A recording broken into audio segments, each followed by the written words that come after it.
My husband doesn't touch me again, the giant bride confessed.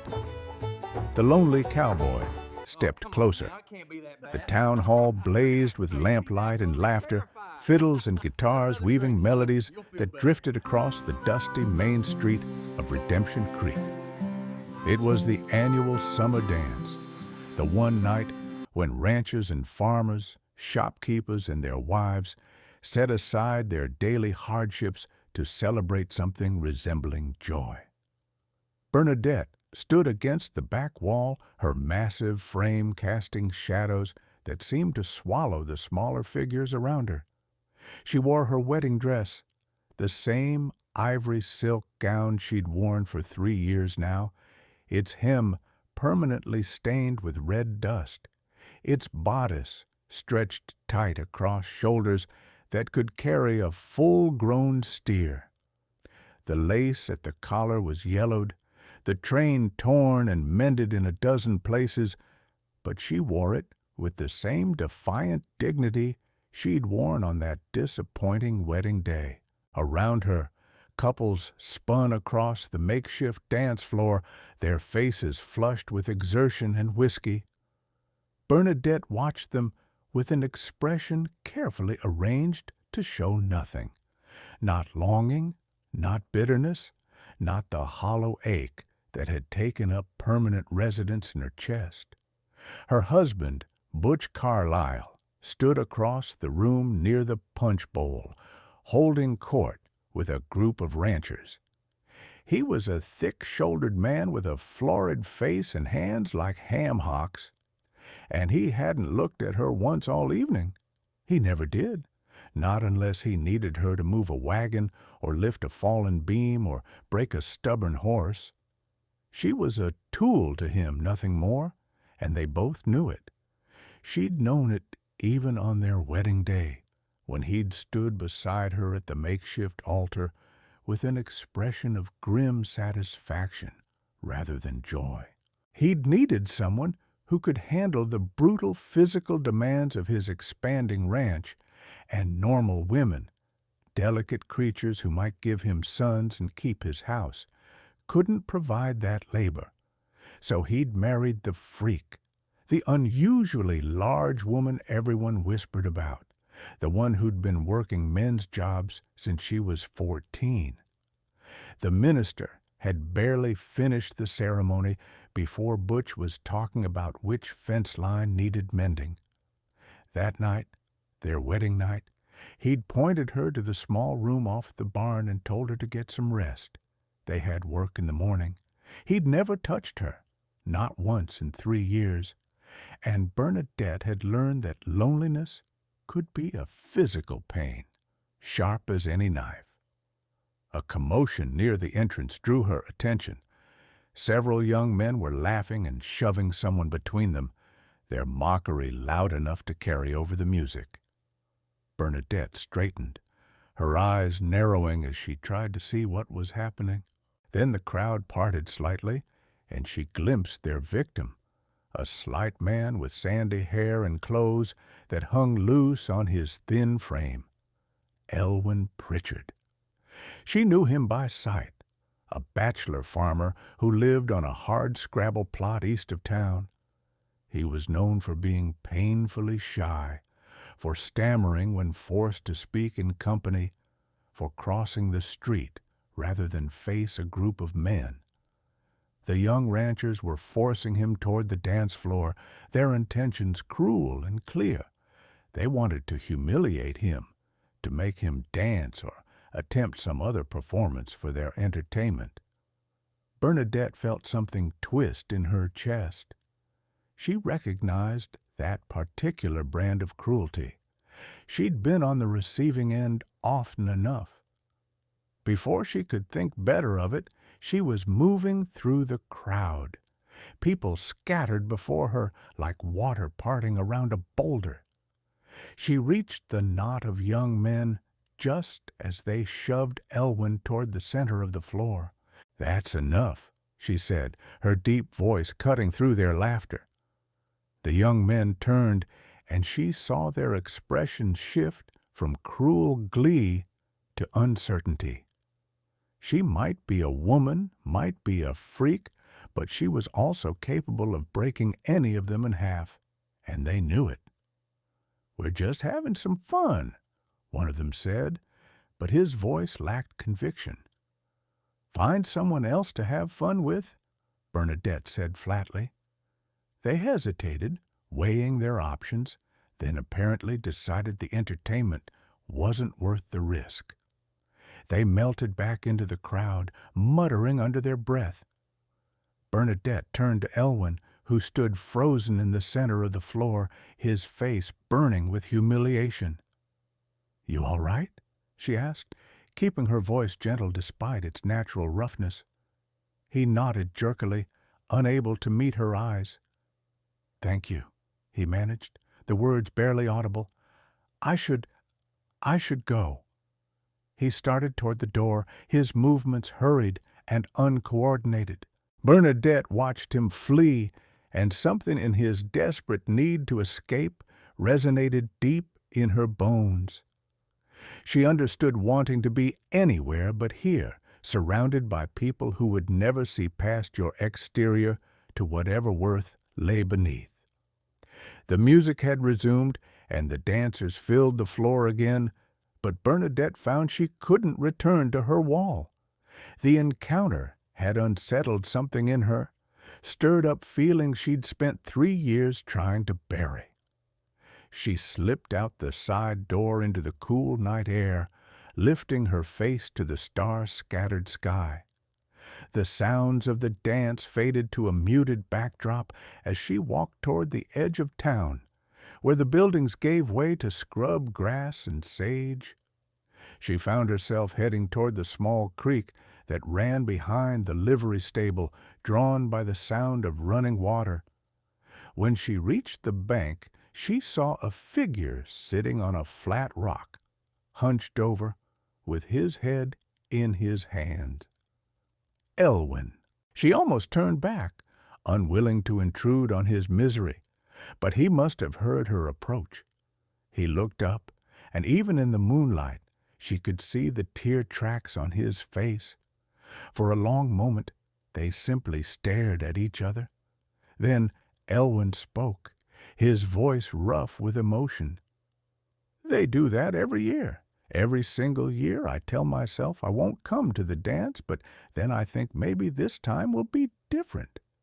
Maybe this time I'll find the courage to actually talk to someone, to be like normal men, and every year I'm wrong." He laughed, a bitter sound. "I'm pathetic." Bernadette moved closer, her wedding dress rustling in the darkness. "You're not pathetic," she said. "They're cruel. That's not the same thing." Elwyn looked at her properly then, taking in her size, her dress, the careful way she held herself. "Why do you wear that?" he asked, and there was no mockery in the question, just genuine curiosity. "Your wedding dress. Every day, everyone says. Why?" Bernadette considered the question. No one had ever asked her directly before. They whispered behind their hands, they stared and judged, but they never asked. "Because for one day I was someone's bride," she said slowly. "For one day I thought I might be something other than a workhorse. I was wrong, but I can't seem to let go of that hope." She sat down on the rock beside him, careful not to crowd him. "My husband hasn't touched me since our wedding day, hasn't even looked at me like I'm a woman. He married me for my back, not my heart." The confession came out before she could stop it, words she'd never spoken aloud to anyone. Elwyn turned to face her fully, and she saw something shift in his expression.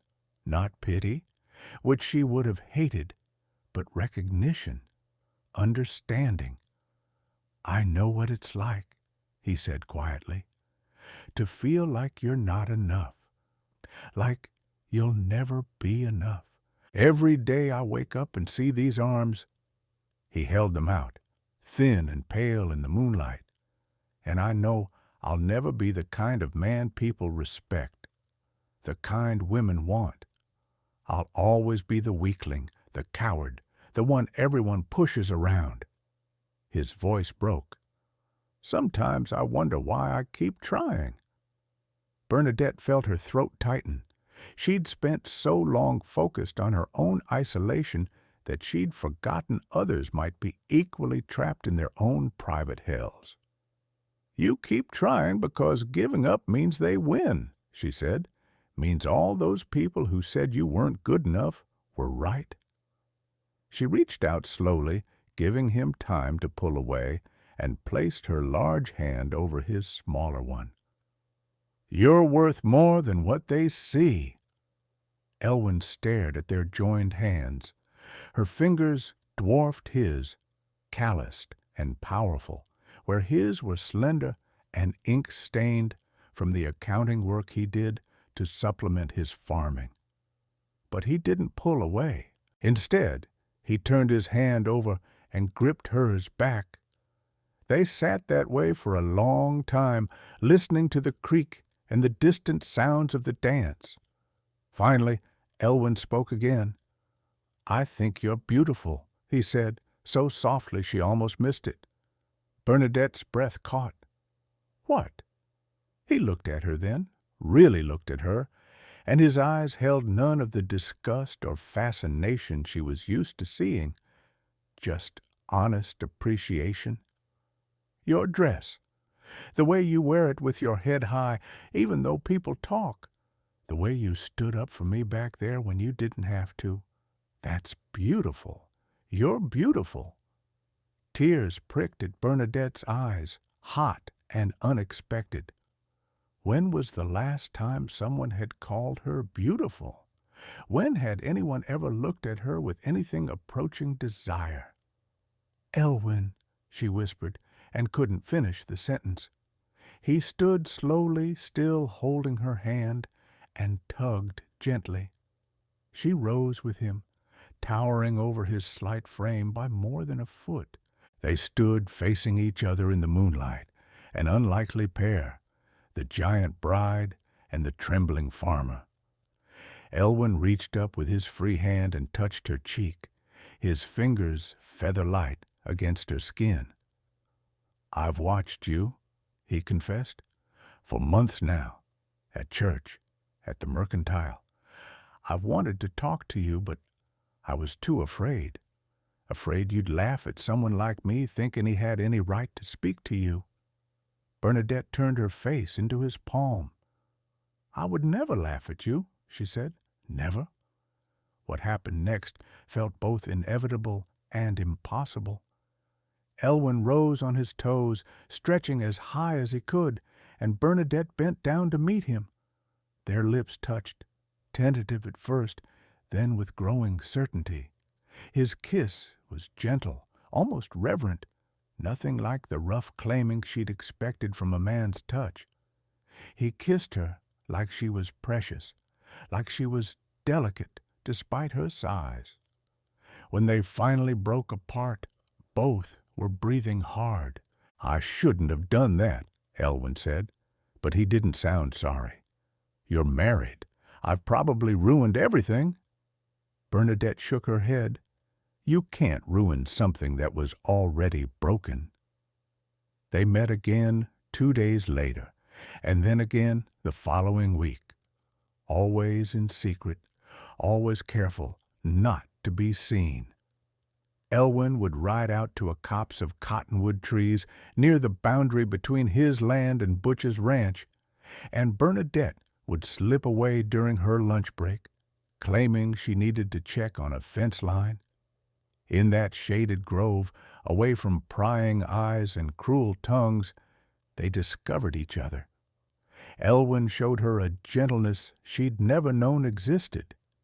He would trace the muscles of her arms with wondering fingers, not with the assessment of someone calculating her usefulness, but with genuine admiration.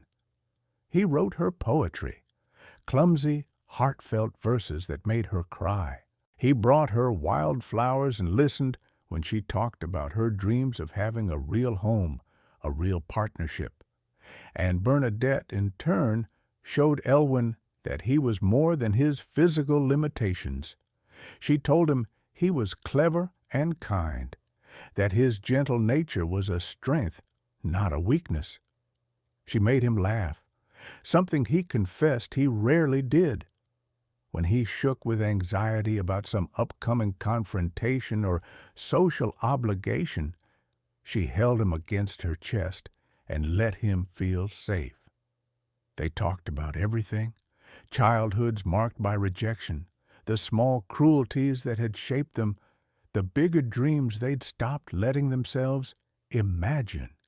And yes, they touched each other with a hunger that surprised them both.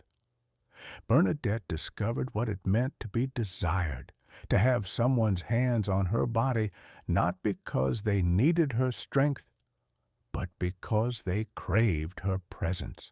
For the first time in years, she felt beautiful. She felt feminine. She felt loved. But secrets have a way of exposing themselves, especially in small towns where everyone watches everyone else. It was a scorching afternoon in late August when everything unraveled. Bernadette had told Butch she was riding out to check the northern pasture fence, but instead she'd gone to meet Elwyn at their cottonwood grove. They were sitting close together, her massive frame somehow fitting perfectly against his smaller one, when they heard the sound of hoofbeats. Bernadette jerked upright, her heart slamming against her ribs. "Someone's coming," she hissed. Elwyn scrambled to his feet, his face draining of color. "We should—" But it was too late. Butch rode into the grove on his big roan gelding, and the expression on his face would have frozen hellfire. He dismounted slowly, his movements deliberate, and Bernadette saw his hands curling into fists. "Well, well," he said, his voice deceptively calm. "This explains a lot. The fences that somehow never needed fixing. The errands that took twice as long as they should. My wife's been spreading her legs for the town weekling." The crude words made Bernadette flinch, but she forced herself to stand tall. "Butch, let me explain." He cut her off with a harsh laugh. "Explain what? That you've been making a fool of me? That you've been whoring around with this pathetic excuse for a man?" He turned his attention to Elwyn, who stood frozen like a rabbit facing a wolf. "You got some nerve, Pritchard, touching another man's wife." Elwyn opened his mouth, but no words came out. He was shaking visibly, his face white as chalk. Butch took a step toward him, and Bernadette saw murder in her husband's eyes. She moved without thinking, placing herself between them. Her size advantage over Butch was significant, but he was still a large, violent man, and she'd seen what he could do when angry. "Don't," she said, her voice low and warning. "This isn't his fault. It's mine." Butch's face purpled with rage. "Oh, I know whose fault it is. You ungrateful bitch. I gave you a name, a home, respectability. And this is how you repay me? By sneaking around with the weakest man in the territory? You gave me nothing." The words exploded out of Bernadette, 3 years of suppressed pain and anger finally finding voice. "You married me to work your land. You've never treated me like a wife, never touched me, never even pretended I was anything more than livestock to you." She was shouting now, her body trembling with fury. "I've spent 3 years sleeping in a room off the barn, 3 years being invisible except when you needed something lifted. So don't you dare stand there and talk about what you gave me." Butch's hand shot out and struck her across the face, the blow hard enough to snap her head sideways.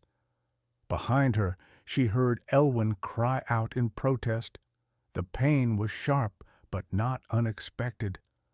Butch had hit her before when she'd displeased him, though never where anyone might see the bruises. Bernadette touched her split lip, tasted blood.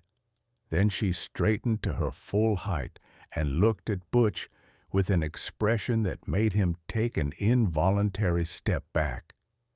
"That's the last time you'll ever touch me," she said quietly. Butch recovered his bluster.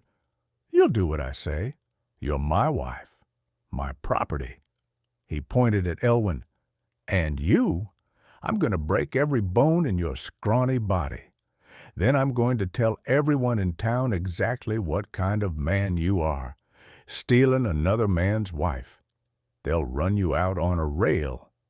He started around Bernadette, reaching for Elwyn. Bernadette's hand shot out and grabbed Butch's arm, her fingers digging into muscle with enough force to make him yelp.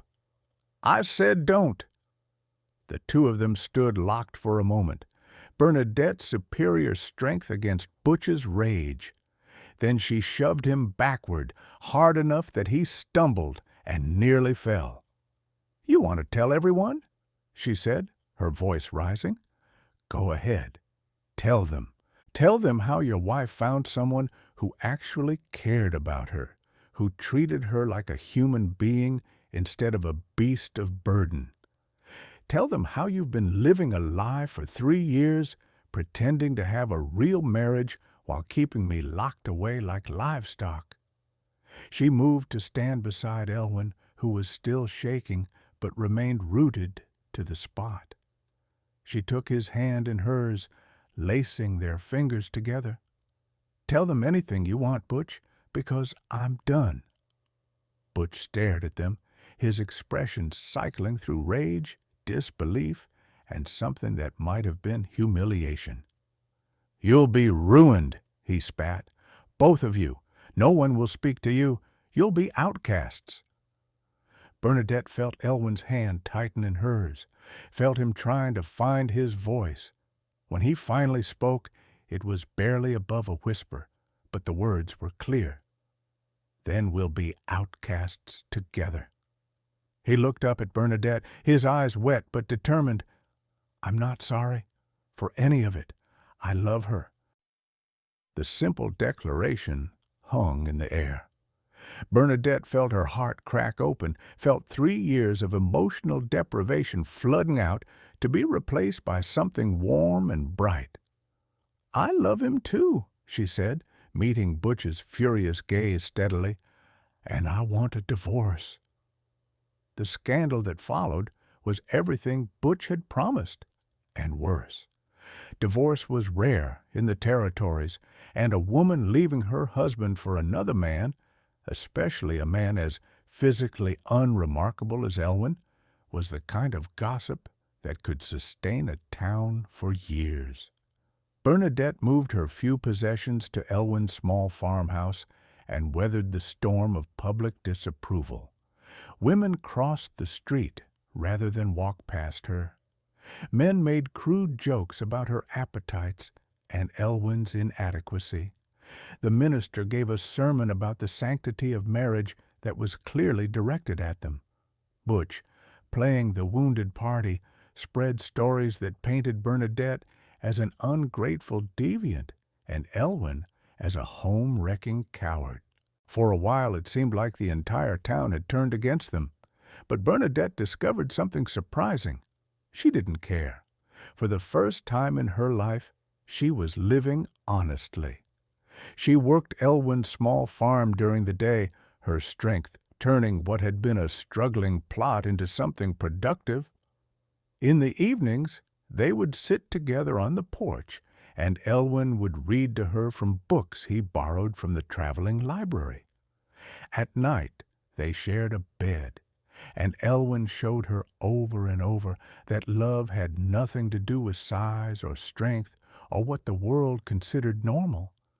He touched her like she was infinitely precious, kissed her like he couldn't get enough, held her afterward with a contentment that made her feel truly seen for the first time in her life. The wedding dress, her constant companion for 3 years, she finally retired. She hung it carefully in the small wardrobe and only wore it on special occasions. Elwyn's divorce petition took 8 months to work through the territorial courts, complicated by Butch's attempts to fight it and by the general prejudice against them. But eventually, on a cold February morning, a judge granted the dissolution of the marriage. 3 weeks later, the same minister who had condemned them, swayed by Elwyn's stubborn insistence and a generous donation to the church, married them in a small, private ceremony. Bernadette wore her wedding dress, properly cleaned and mended for the occasion. This time, when the minister pronounced them husband and wife, Elwyn didn't hesitate. He stretched up on his toes. Bernadette bent down to meet him, and their kiss was witnessed by a handful of people who had chosen to support them despite public opinion. The town's hostility gradually faded, replaced by a grudging acceptance. People began to realize that the unconventional couple on the Pritchard farm were simply living their lives, harming no one, working hard, and keeping to themselves. Bernadette's strength became legendary. There were stories of her moving a fully loaded wagon by herself, of carrying an injured horse to shelter during a storm, of rebuilding Elwyn's entire barn in a single week. But what people eventually came to notice, what even the most cynical couldn't deny, was how happy they seemed, how Elwyn, formerly the town's most timid resident, walked with his head higher when Bernadette was beside him, how Bernadette, once grim-faced and silent, laughed freely and smiled with genuine warmth. They built a life together that defied easy categorization. Bernadette handled the physical demands of the farm while Elwyn managed the accounts, negotiated sales, and maintained their household. But their division of labor was fluid. Elwyn worked alongside his wife in the fields when his health allowed, and Bernadette learned to cook and keep house with the same determination she brought to everything else. On Sundays, they would ride into town together, Bernadette on her massive draft horse and Elwyn on his smaller mare, and do their shopping side by side. Let people stare, let them whisper. They had each other, and that was more than enough. One evening, nearly a year after their marriage, they sat together on their porch, watching the sun set over their land. Elwyn was reading, his head resting against Bernadette's shoulder while she mended a fence rail. "Do you ever regret it?" Elwyn asked suddenly, looking up at her. "Leaving Butch? All the trouble it caused?" Bernadette set down the rail and considered the question seriously. She thought about the loneliness of her first marriage, the soul-crushing isolation of being used but never loved. She thought about the scandal, the harsh words, the bridges that had been burned. Then she looked at Elwyn, this gentle, brave man who had seen past her exterior to the woman beneath, who had given her something she'd stopped believing existed. "Not for a second," she said, and meant it with every fiber of her being. She bent down and kissed him softly. "You saved me, Elwyn. You made me feel human again." He smiled against her lips. "You saved me, too. You made me feel brave." They sat together as darkness fell, wrapped in each other's warmth as the first stars appeared overhead. Somewhere in town, Butch was probably drinking and complaining about his ungrateful ex-wife. Somewhere, people were still gossiping about the giant bride and her unlikely husband. But here, on this small farm carved from unforgiving land, two people who had been broken by the world's expectations had found each other and built something beautiful.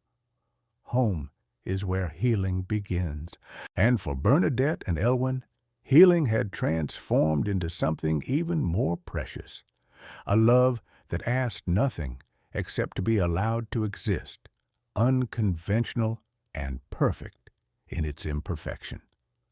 They had found their place in a world that hadn't made room for them, and in doing so, they had discovered that sometimes the most powerful act of defiance is simply choosing to be happy.